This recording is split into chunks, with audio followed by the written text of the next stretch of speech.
बांदी में हज़ारा एक्सप्रेस जो स्टॉप मुकर्रर।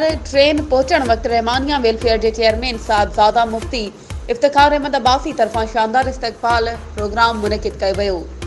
VP सदर मीर गुलाम मुस्तफ़ा डाहिरी, जनरल काउंसलर शकील अहमद कुरैशी, हाजी खैरदन कुरैशी, प्रकाश लाल, न्याज अहमद मुगल, हाजी अब्दुल शकूर रहमानी, हाजी मोहम्मद असलम सिंधु, हाजी हिदायतुल्लाह जमाली, उस्ताद गुलाम नबी मासूमी, उस्ताद शबीर आरई, मौलाना गुलजार हुसैन डाहिरी, सेठ गुलाम नबी गौरी ऐं ॿियनि पारां ख़ुशी जो इज़हार कंदे ट्रेन ड्राइवरनि ऐं गार्ड खे गुलनि जा हार पाराए मथनि गुलनि जी वर्खा कई वई।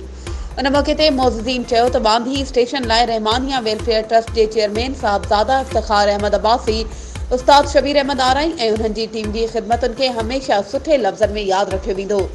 जॾहिं त साहबजादा इफ्तिखार अहमद अब्बासी रहवासियुनि खे अपील कंदे चयो त ट्रेन जी टिकट स्टेशन तां ख़रीद कई वञे त जीअं ॿियनि ट्रेनुनि जा स्टॉप मुक़रर थी सघनि। जेकॾहिं रहवासी टिकेटूं स्टेशन तां ख़रीद कयूं त अवाम ऐं मिलत एक्सप्रेस जा स्टॉप बि मुक़रर कराए वठंदासीं। वधीक ख़बरुनि ऐं अपडेट्स जे लाइ असांजे चैनल खे सब्सक्राइब कयो ऐं हा, बेल आइकन खे प्रेस करणु न विसारिजो त जीअं असांजी हर नई अचण वारी वीडियो तव्हां ताईं पहुची सघे।